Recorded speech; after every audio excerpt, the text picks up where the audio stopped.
Loan Danilo Penha nasceu em 8 de maio de 2019, em 9 de julho, uma pequena localidade de Corrientes, na Argentina, que fica a cerca de 800 quilômetros de sua capital e a 179 quilômetros da cidade de Corrientes. No momento dos fatos, Loan vivia com sua mãe, Maria Nogueira, de 46 anos, seu pai, José Mariano Penha, de 56, além de seus 8 irmãos.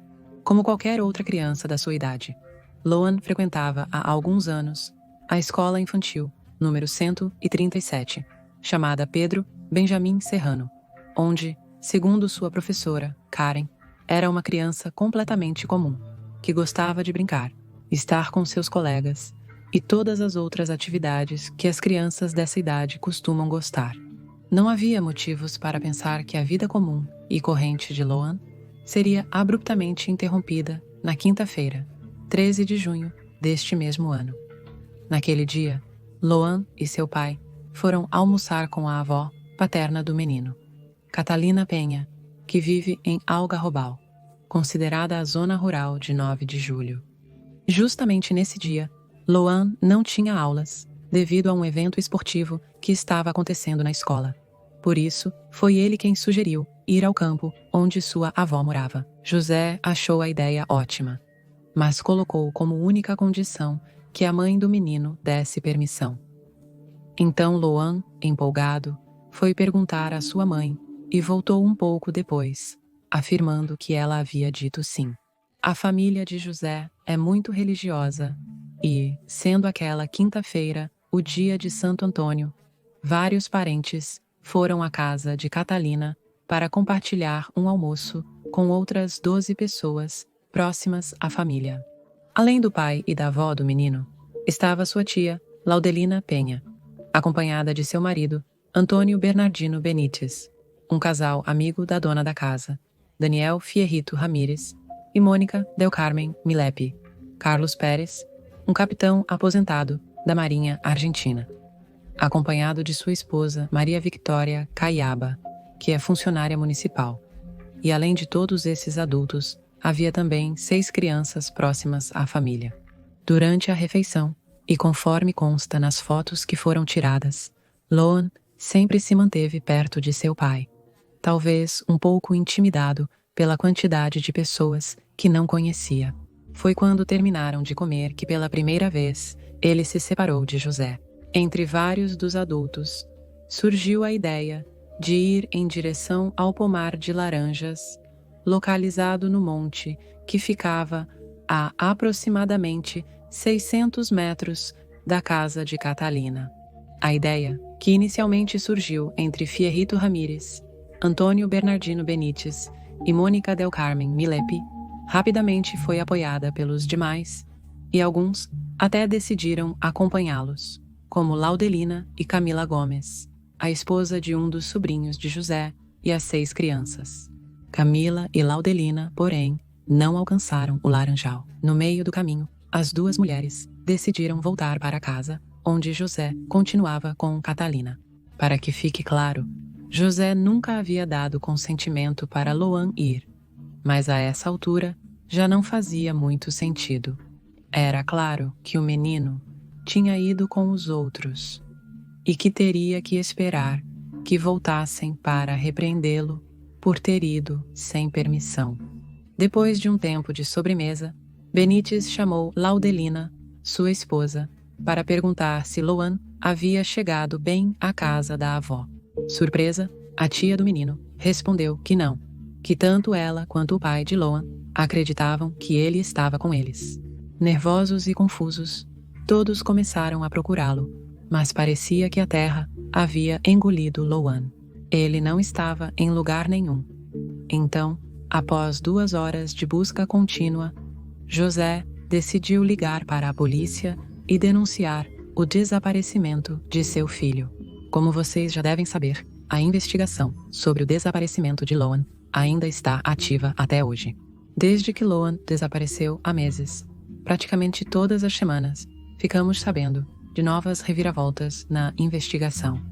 seja por novas evidências encontradas, pela descarte de uma hipótese ou por outros motivos, temos sido testemunhas de como a investigação muda de direção.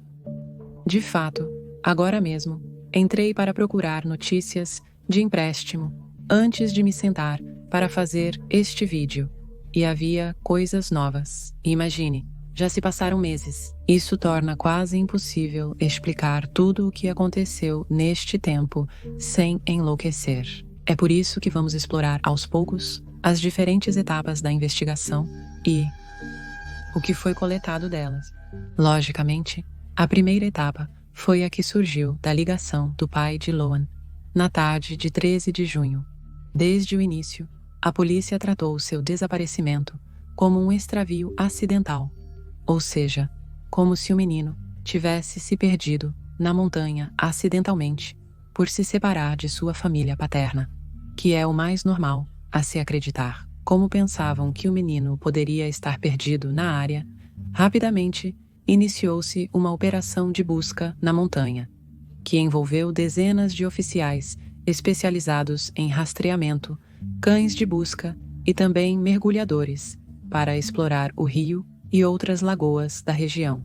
Sem ter encontrado nenhum indício de Loan nas buscas realizadas nas primeiras 24 horas após seu desaparecimento, somente então a polícia emitiu o alerta, Sistema de Observação de Fatores Importantes para a Infância e Adolescência, equivalente ao alerta America's Missing Broadcast Emergency Response dos Estados Unidos.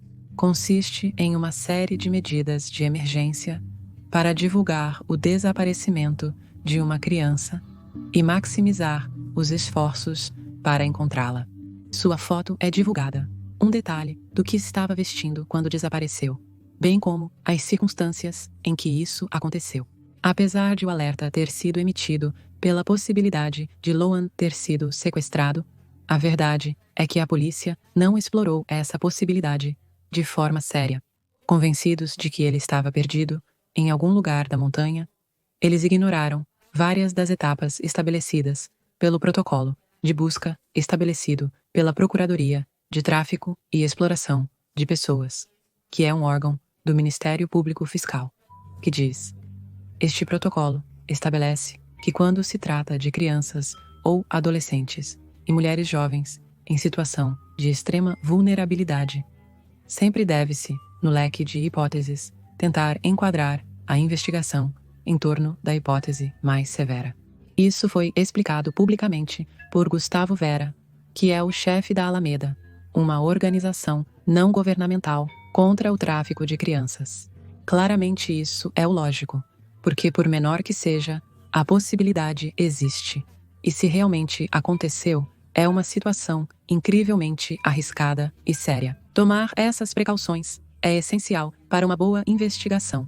Mas veja bem, qualquer pessoa sabe disso. Em vez de garantir que não havia a possibilidade de Loan ser vítima de uma rede de tráfico, a polícia simplesmente se concentrou em procurá-lo na floresta. Desde o dia 14 de junho até o dia 20, inclusive, a operação de busca nessa área se tornou ainda maior. Convencidos de que Loan estava naquela área, eles implementaram coisas como deixar postos, ou seja, paus com pirulitos e água para que o menino pudesse encontrá-los e não se desidratasse. Embora esses elementos nunca tenham desaparecido para indicar que Loan estava por ali, a polícia continuou procurando na área mais isolada do monte. Tudo isso sabendo que, na verdade, as únicas descobertas importantes foram feitas perto da casa da avó paterna do menino, por exemplo. Em uma das varreduras, com unidades caninas, feita no dia 16 de junho, uma cadela chamada Kiara encontrou um dos tênis de Loan a aproximadamente 3 quilômetros desta casa. Os outros cães treinados para reconhecer e encontrar o cheiro de pessoas também não guiavam para o mato. Na verdade, eles sempre se mantinham no perímetro da casa de Catarina Penha.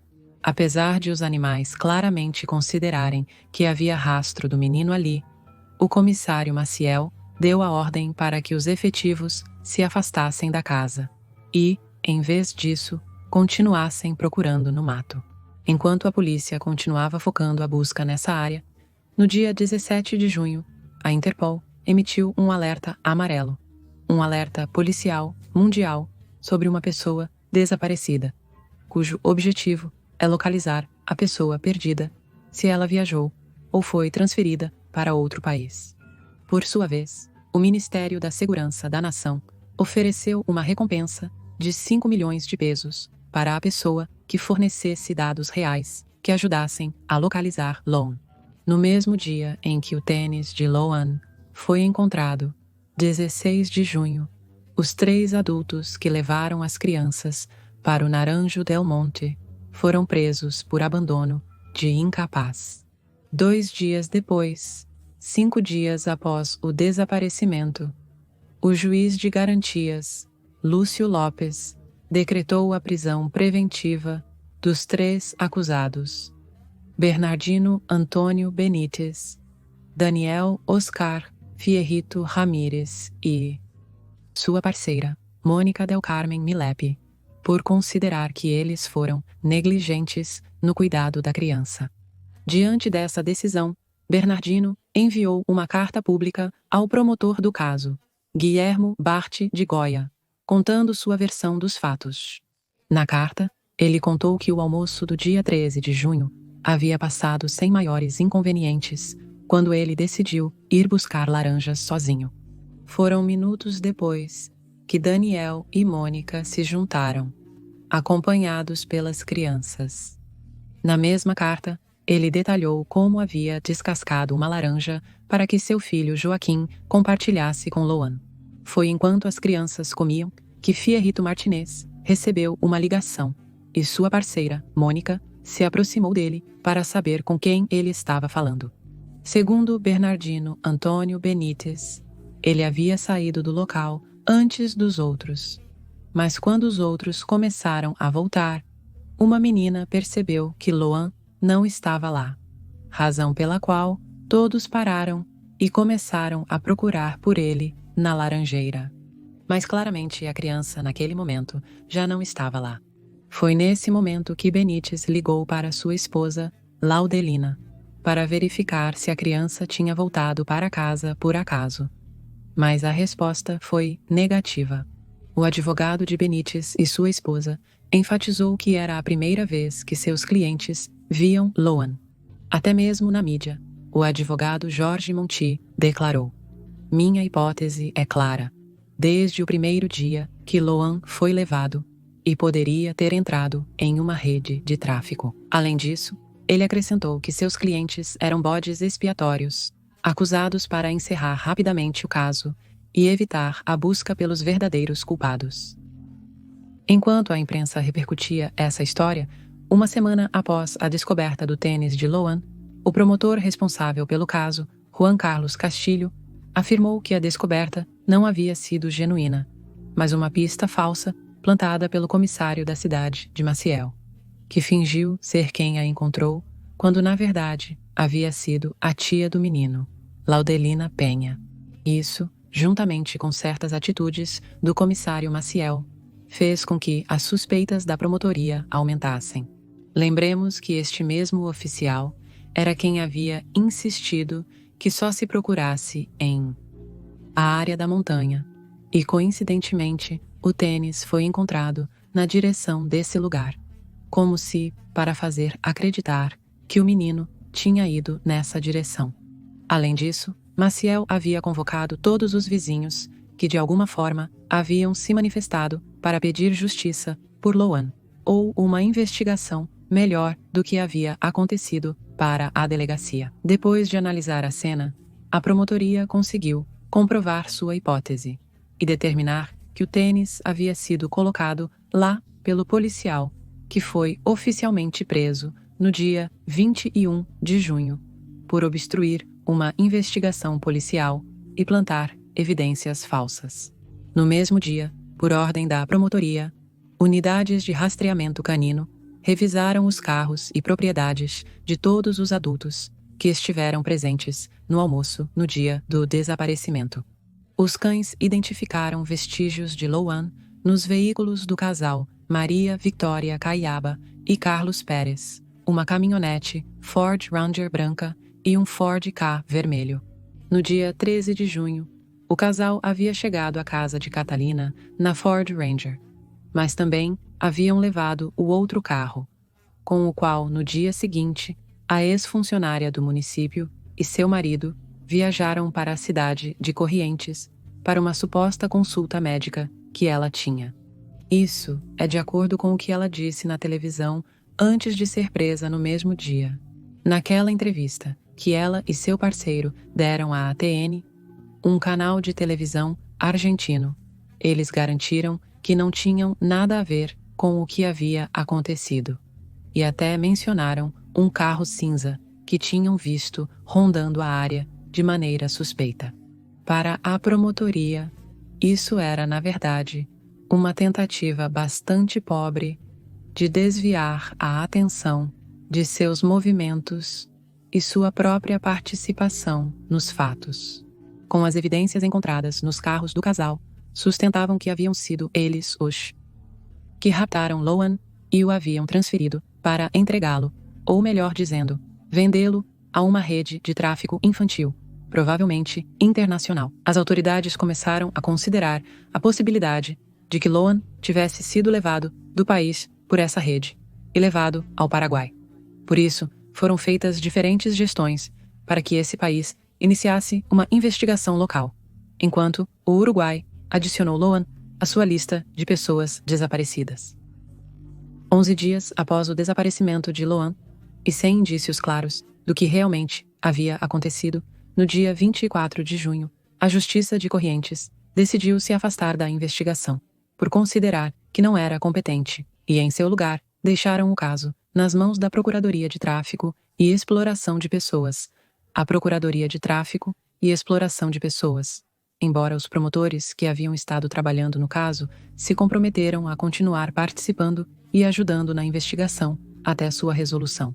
A partir desse momento, todas as ações de investigação seriam realizadas pela Polícia Federal da Argentina, e não pela de Corrientes, como havia sido desde o início. Nos últimos dias de junho, Laudelina Penha, tia de Loan, foi chamada para depor como testemunha do que havia acontecido. A declaração ocorreu às 3 da manhã, na promotoria, e ela estava acompanhada por seu advogado. Naquela ocasião, e pela primeira vez desde que o desaparecimento ocorreu, Laudelina contou uma versão diferente. Ela disse que seu sobrinho não se havia perdido na floresta, nem havia sido raptado. Segundo o que ela contou, Loan havia sido atropelado pela Ford Ranger de Carlos Pérez e Maria Victoria Calava. Segundo o que Laudelina contou, o sinistro ocorreu enquanto ela se dirigia ao pomar de laranjas com vários dos convidados. Eles apenas se afastaram alguns metros quando ouviram um estrondo e uma freada brusca.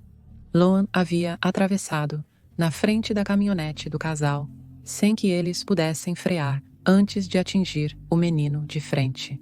Confusa com o barulho, Laudelina foi até onde acreditava que o acidente havia acontecido.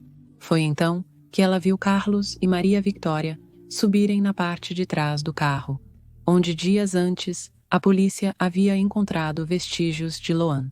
Laudelina explicou que o casal a enganou, dizendo que levariam seu sobrinho para um hospital e que também avisariam ao comissário Walter Maciel. Por fim, pediram-lhe que não dissesse nada e entraram no carro para sair do local, embora tenham voltado um pouco depois. Segundo o que a tia do menino contou, quando voltaram, Maria Victoria foi diretamente até onde ela estava para ameaçá-la, dizendo que se ela não ficasse quieta, iria matá-la. Nos dias seguintes ao acidente, enquanto já se faziam buscas por toda a área, o casal ordenou que ela deixasse o tênis de Loan na direção do monte, o que Laudelina fez, pois temia pela sua vida.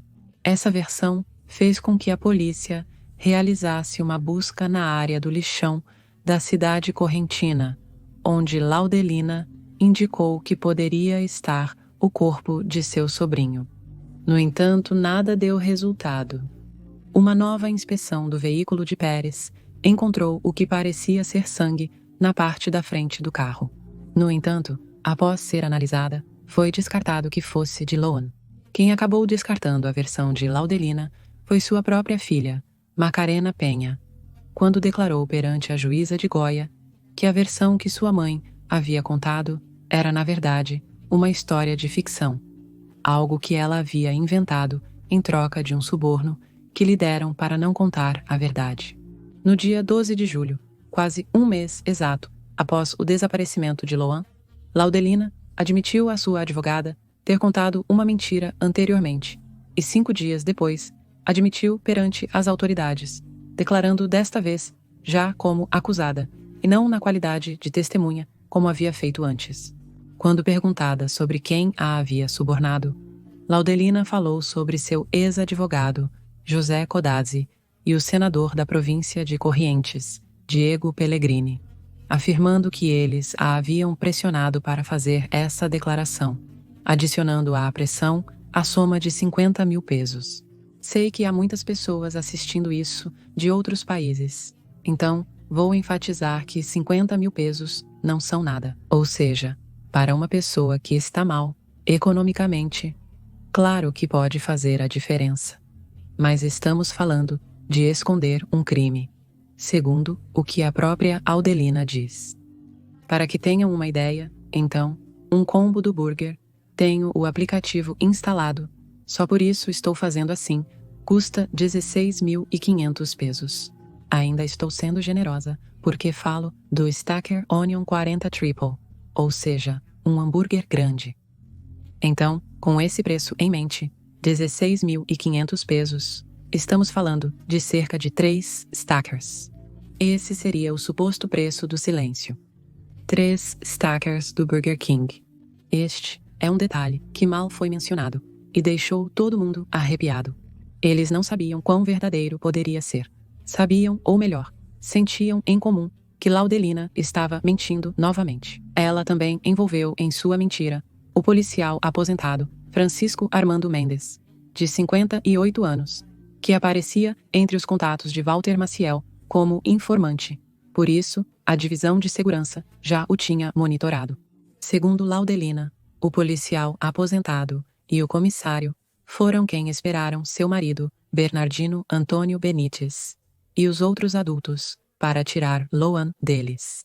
Esta declaração fez com que o homem que mentia fosse detido em meados de julho, mas foi libertado poucos dias depois, pois não havia nenhuma prova que o ligasse claramente ao desaparecimento do menino. Desde que foi demonstrado que Laudelina havia mentido várias vezes sobre o que tinha visto ou não no dia dos fatos, os investigadores têm focado nela, considerando que é um ponto-chave para poder desvendar o que realmente aconteceu com Loan. A esta altura, todos nos perguntamos por que simplesmente não dizem a verdade, pois não faz sentido continuar mentindo.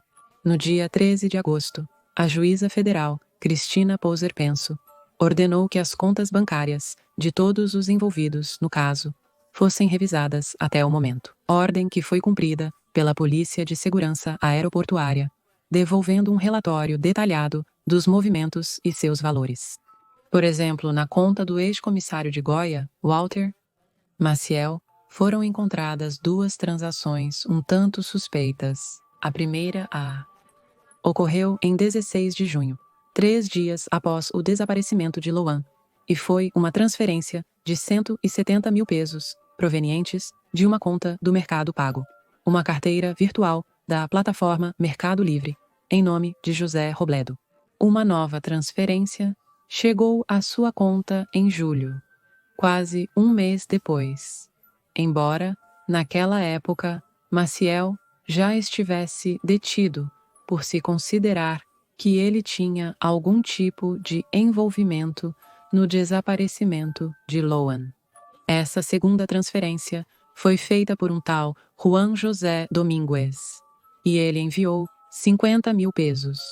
O que mais chamou a atenção nesta segunda transação foi que na mensagem do remetente dizia para Loan. Entre as contas que também foram revisadas, estava a de um dos irmãos mais velhos de Loan, Mariano Penha, na qual foram detectados 170 milhões de pesos entre sua conta bancária e sua carteira virtual, o que, segundo ele, era resultado das várias coletas solidárias que haviam sido organizadas para ajudar a família de Logan, que, se me permitem um parênteses aqui, 170 milhões de pesos é uma tonelada.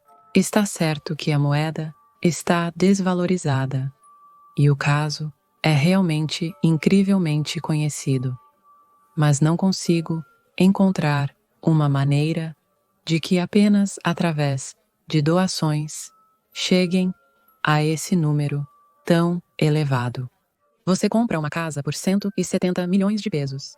Entretanto, esse é somente um adendo que desejo fazer. E a realidade é que, com o quão conhecido foi o caso, eles poderiam muito bem ter coletado essa soma, porque até hoje continuamos esperando notícias o tempo todo. Quer dizer, sim, pode ser que pessoas novas estejam constantemente encontrando o alias para enviar dinheiro, e pode ser que estivessem coletando dessa forma, mas também realmente é um monte. Quanto aos outros familiares da criança, não foram identificados movimentos suspeitos ou de grande volume em suas contas. Hoje em dia, já meses após o desaparecimento, ainda não se tem pistas certas do que aconteceu com ele. As últimas novidades que vieram à tona é que Bernardino Antônio Benites pediu ao Ministério Público para ampliar sua declaração. Por isso, acredita-se que ele possa fornecer novas informações para o caso.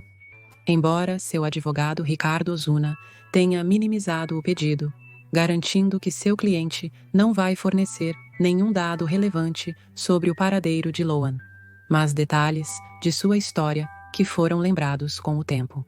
Os vizinhos do homem disseram que não o querem mais em sua cidade. 9 de julho.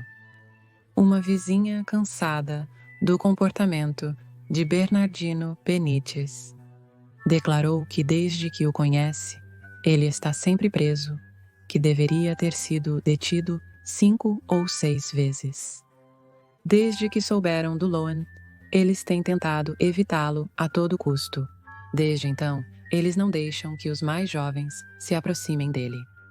A mesma vizinha garantiu que Benites abusou sexualmente de uma garota, mas que passou tão pouco tempo na prisão que a jovem teve que ir para Buenos Aires. Ele saiu rápido e depois voltou por roubo de gado ou venda de substâncias. A mesma pessoa diz que sua esposa, Laudelina, é igual a ele ou pior. E como eu digo, são poucos os vizinhos que gostam do casal, se é que há algum. Outro homem disse que não sabia de onde Benites tirava o dinheiro, porque raramente o via trabalhar. Ele até mencionou um rumor de que esse homem teria falsificado uma pensão por incapacidade e que tirava algum dinheiro disso. Afirmou que Laudelina é igual e que só pensa em herdar o campo de sua mãe, Catalina. Não só o veem como um degenerado e um preguiçoso, mas também dizem que ele estava atrás de dinheiro sujo, que estava terrivelmente endividado. Até sua irmã, Ana Isabel Benites, disse que estava certo ele ser detido e que certamente a Laudelina estava envolvida da mesma maneira. Duvido que haja uma pessoa em 9 de julho que queira que eles sejam libertados. Falam horrores deles. Um rapaz que fazia entregas respondeu ao Clarim o seguinte: não é estranho que ninguém fale bem desse senhor? Agora parece que ele se faz de coitado e é um grande sem-vergonha. Primeiro ele precisa falar e depois pagar pelo que fez. A mãe de Loan, Maria, novamente se aproximou do pomar de laranjas, onde seu filho supostamente desapareceu, e afirmou estar convencida de que ele foi levado. Ela disse: não consigo acreditar que tantos dias se passaram sem saber nada sobre Loan, sem ter uma resposta. Ele é medroso, gosta de caminhar, mas sempre acompanhado do irmão, do pai ou comigo. com outras pessoas ou não. Hoje temos a descoberta de uma nova pista. De acordo com alguns meios de comunicação, foi encontrada na zona do Naranjal uma camiseta com manchas de sangue, além de 2 sacos de serapilheira e um balde que também pode conter vestígios de sangue. A camiseta branca com listras pretas nas laterais e o logotipo da marca Nike pertence a um adulto, mas não a nenhum dos acusados ou presentes no almoço de 13 de junho. A polícia deve determinar a quem pertence a peça de roupa e se essa pessoa pode ter algo a ver com o desaparecimento de Lone. Além de, claro, averiguar se o sangue presente nos itens poderia corresponder ao do menino de 5 anos. O mais estranho dessa descoberta é o lugar onde apareceu. O Naranjal, claro, foi um dos lugares onde mais buscas foram feitas e em nenhum momento a roupa ou as bolsas foram descobertas, o que faz pensar que alguém deve tê-las deixado lá quando não havia presença policial. Fernando Burlando, que assumiu recentemente a defesa da família, afirmou que está convencido de que Loan foi vítima de uma rede de tráfico no Brasil, ou que, devido à busca massiva pela criança e à exposição midiática do caso, ele tenha sido entregue a uma família fora do país para cuidar dele e escondê-lo. Lembro-lhes que Fernando Burlando apareceu em casos de renome argentinos. Todos aqueles que se tornam midiáticos são um bom alvo para ele. Para ser sincera, já estou cansada de mencioná-lo. O renomado advogado também disse desconfiar do ex-militar Carlos Pérez, mais do que de qualquer outro. No início de outubro, foram divulgados os chats que os policiais da delegacia de 9 de julho mantinham com o delegado Walter Maciel, que está preso e acusado de encobrimento qualificado. Vamos ver que acima no chat diz chefe Maciel. E o importante desta conversa é o seguinte: nós apontamos para o Benítez, chefe de uma, que entregou a criatura, que a tia de Laudelina tem algo a ver. Sabe o que não nos convence, chefe? Que Victoria e o marido saíram sabendo que o menino estava perdido. Mas nós vamos mostrar tudo bem montado. Chefe, eu pergunto, na minha ignorância, por que todas as forças que estão conduzindo a investigação não se reúnem e colocam na mesa o que eles têm?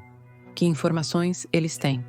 Porque todos estão separados, cada um com sua informação, em vez de se unirem e montarem o quebra-cabeça. Do meu ponto de vista, e olhando de fora, deveria ser assim, já que todos estamos pelo mesmo fato. E o que essa pessoa diz faz muito sentido. Realmente é assim que uma lógica normal funciona. Mas vejam que as coisas são muito mais complicadas do que isso.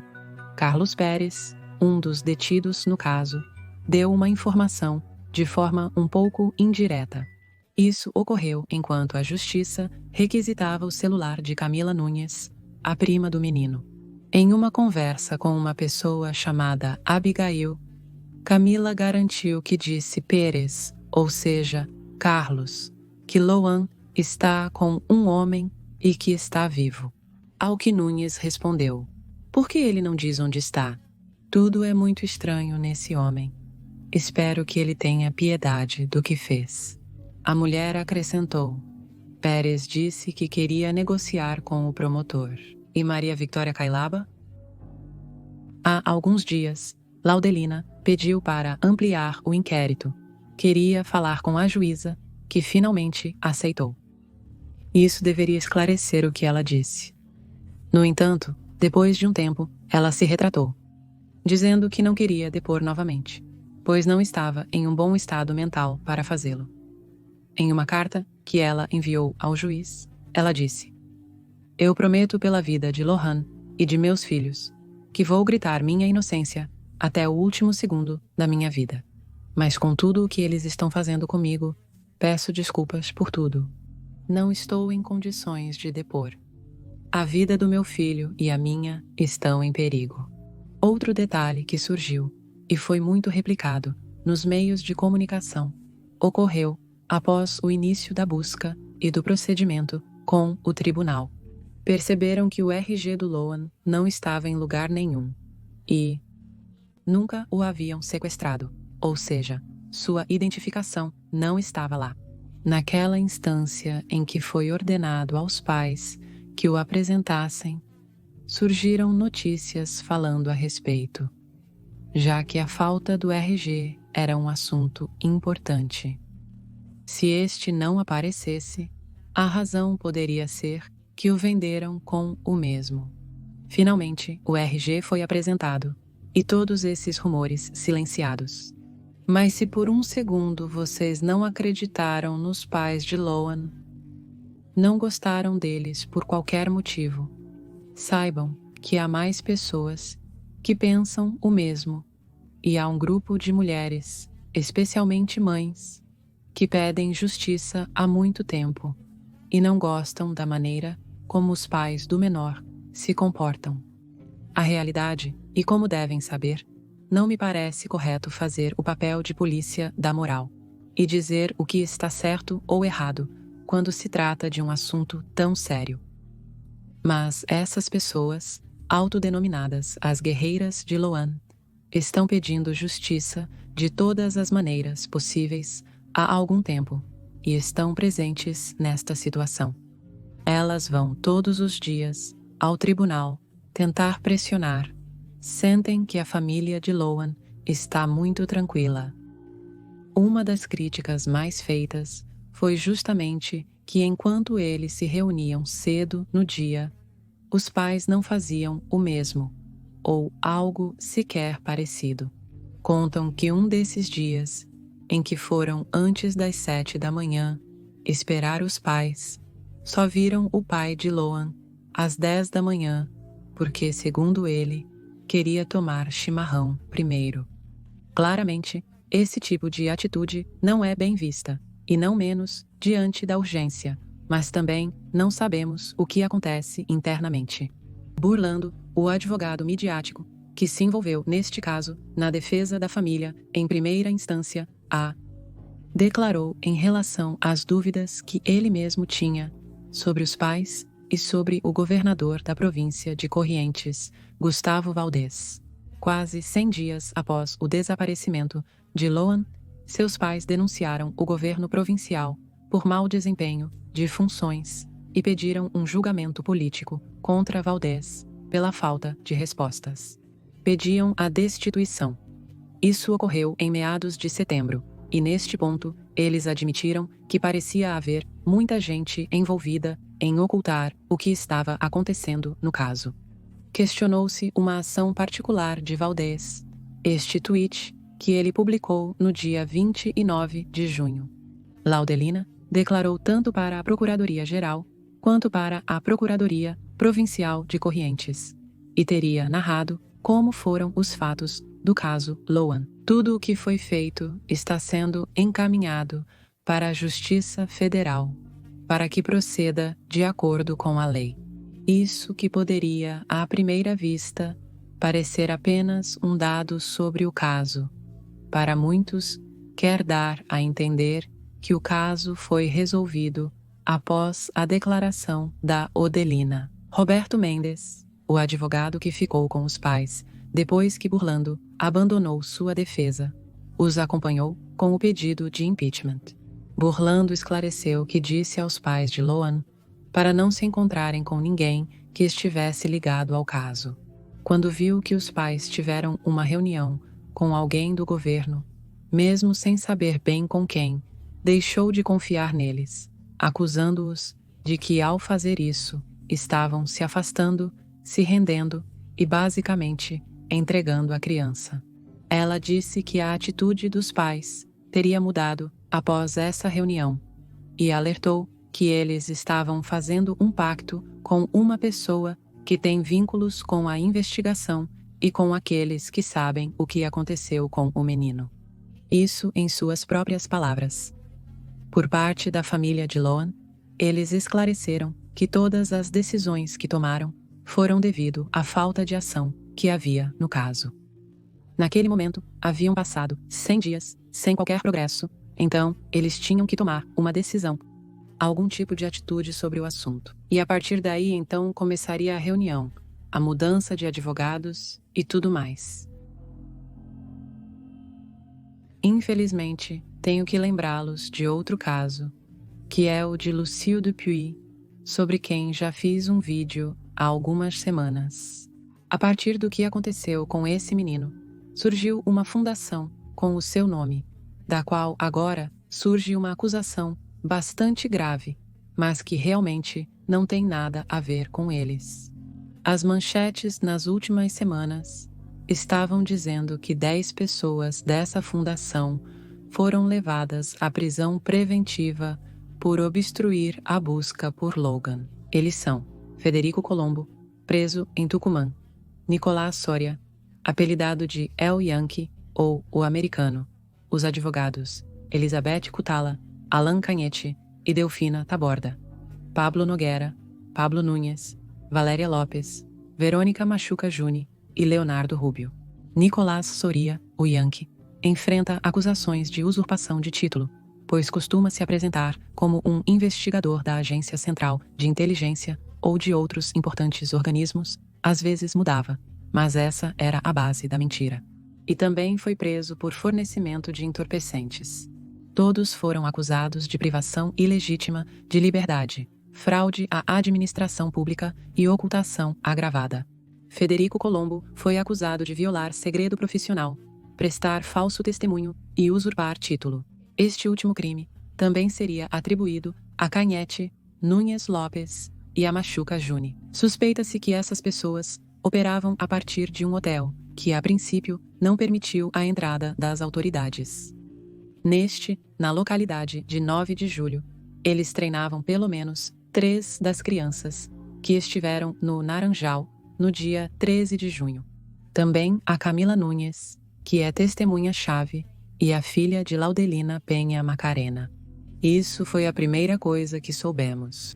A coisa seria assim. Gabriel Soria, de 42 anos, chegou à localidade de 9 de julho, em Corrientes, assim que começou a busca por Loan, e disse estar acompanhado por outros colaboradores da Fundação Lucille Dupuis, entre eles advogados, psicólogos voluntários e até mesmo um policial. Desta forma, com o título de Fundação Lucille Dupuis, conseguiu impedir que os membros mais jovens da família declarassem se passando por um oficial da Interpol. Soria acusou uma família de 9 de julho que tinha um histórico com o narcotráfico. Mas o seu papel não foi passivo. Ele os seguiu, vigiou e até mesmo fez uma busca claramente falsa, porque não tem nenhuma autoridade real para tal coisa. Trabalhou diariamente com um dos irmãos da família, a quem dava diferentes substâncias em troca de sua participação e apontasse seus familiares como responsáveis pelo desaparecimento de Loan. Aproveitou a fraqueza do homem por ser ele um viciado em reabilitação, mas não deu certo porque ele realmente não sabia nada sobre o caso. Nada disso era ao acaso. Soria apontava para essas pessoas por uma informação fornecida por Gustavo Vera, da Fundação La Alameda. Essa informação dizia que um dia antes dos acontecimentos, uma gangue de narcotraficantes de 9 de julho foi presa, e o que aconteceu com Loan foi uma vingança, porque eles foram pegos. Mas veja bem, isso nem mesmo é uma hipótese com algum fundamento. É meramente uma teoria baseada em uma informação que tem como coincidência apenas a data, ou seja, eles prenderam essa família, algumas pessoas da família, um dia antes do que aconteceu com Loan. Então, Soria decidiu mentir, falsificar sua identidade e tentar prender essa família sem nenhum tipo de prova e sem ter certeza do que estava fazendo. As razões de Soria para buscar justiça a esse nível eram meramente autopromoção. Basicamente, ele só queria tirar proveito. Na decisão em que a juíza Cristina Poser Penso processou essas 10 pessoas, encontra-se uma famosa frase de Hannah Arendt. Mentir constantemente não tem como objetivo fazer as pessoas acreditarem em uma mentira, mas garantir que ninguém mais acredite em nada. Um povo que já não consegue distinguir entre a verdade e a mentira, não consegue distinguir entre o bem e o mal, e um povo assim, privado do poder de pensar e julgar, está, sem saber ou querer, completamente submetido ao império da mentira. Com pessoas assim, você pode fazer o que quiser. E é que realmente é algo que descreve muito bem o que acontece com este e outros casos da mesma natureza no país. Há tantos dados entre verdades e falsos que chega a ser muito difícil de entender ou seguir para a pessoa comum. Se não compreendemos o que ocorre, não podemos exigir justiça, pois não saberíamos a quem responsabilizar. Algo que talvez lhes pareça interessante é, de qualquer forma, a conexão entre os advogados da família. Talvez saibam disso antecipadamente, ou talvez tenham ouvido no meu vídeo do caso Candela, mas o advogado Burlando tinha ou teve contato com o padre Graci, condenado por abuso sexual de um menor. Juan em Pablo Gallego, em setembro deste ano, assumiu o caso de Loan, e acontece que é o mesmo advogado que levou Graci à prisão. Ele compartilha este novo trabalho com Roberto Mendes, como mencionei antes. Isso é realmente uma coincidência muito pequena, apenas um detalhe colorido. O importante é sobre o advogado Miguel Ángel Pierre, que foi o advogado de defesa do padre Graci. Pierre fez parte da defesa de Jorge Mancheri, condenado por abuso sexual e feminicídio de Ángeles Rawson, caso extremamente conhecido aqui na Argentina. Defendeu Menem nos anos 90, no caso de tráfico de armas para o Equador e Croácia. Entre outros, defendeu Cosi Torto, ex-diretor executivo do grupo Generación Zoe, uma associação ilícita que acabou sendo um esquema de fraude Ponzi. E finalmente está agora mesmo na defesa do ex-comissário Walter Maciel, no caso de Loan. Burlando e Pierre são advogados midiáticos. São pessoas que se juntam aos casos mais reconhecidos do país e fazem o possível para que seus nomes apareçam em todos os lugares. Agora mesmo, em outubro, começaram a rastrear corpos de água na localidade de 9 de julho, em 4 zonas distintas, já que, anteriormente, os rastreamentos em zonas terrestres, basicamente, não deram nenhum resultado.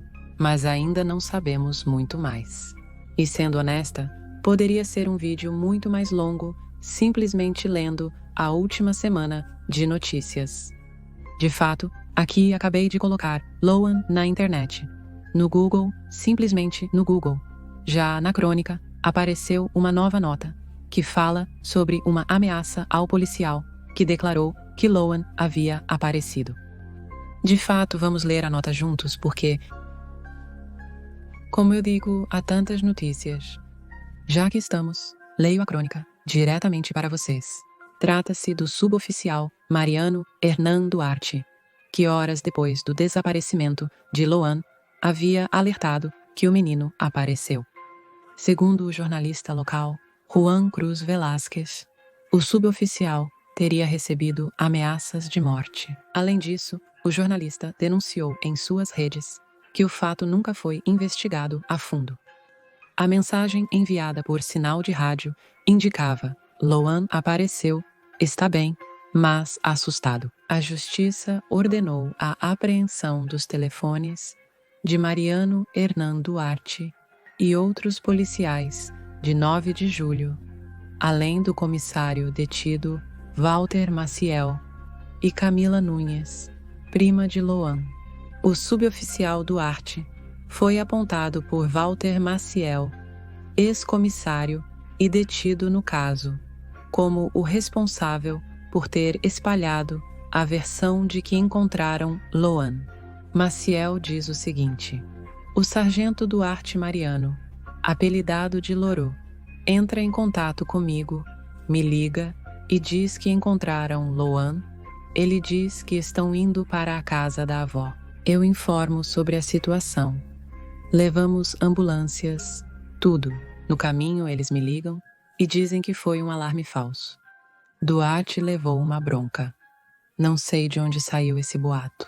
Por sua vez, Mônica del Carmen Milapi, outra das detidas, declarou na justiça que, após o aviso de que Luan apareceu, Laudelina Penha, a tia de Luan, estava com o telefone e disse: "Não, é mentira, ele não apareceu."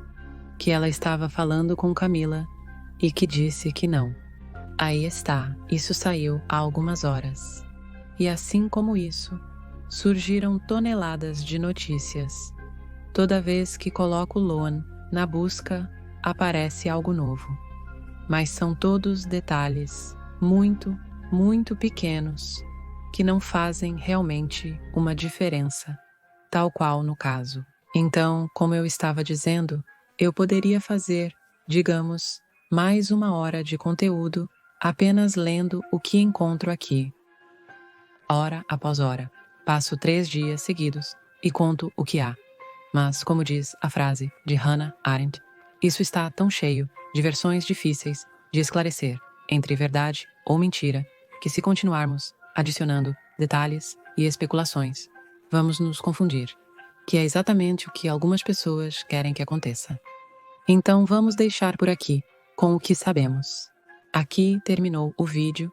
Isso é o que está mais do que certo sobre o caso. Luan desapareceu. A tia está mentindo.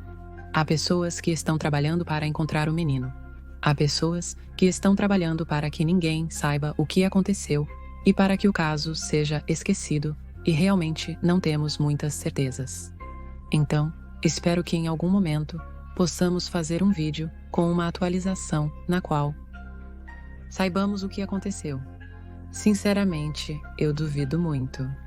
Então me digam o que vocês pensam abaixo nos comentários, que estou lendo. Lembrem-se que podem enviar recomendações de casos para o meu e-mail, o que facilita o processo, pois lá eu posso lê-los, guardá-los em pastinhas, e também podem me enviar links de coisas, arquivos, fotos, o que quiserem, e não estão limitados pelos caracteres dos comentários do YouTube. Então, meu e-mail está abaixo, na descrição de todos os vídeos do canal. Até aqui chegamos. Aqui estão os Patreons e os membros do canal. Obrigada por me apoiarem através desses meios. E sem mais nada a dizer, aqui tem um novo. Aqui tem um vídeo recomendado. Podem se inscrever clicando no meu rosto e nos vemos em outro vídeo. Adeus.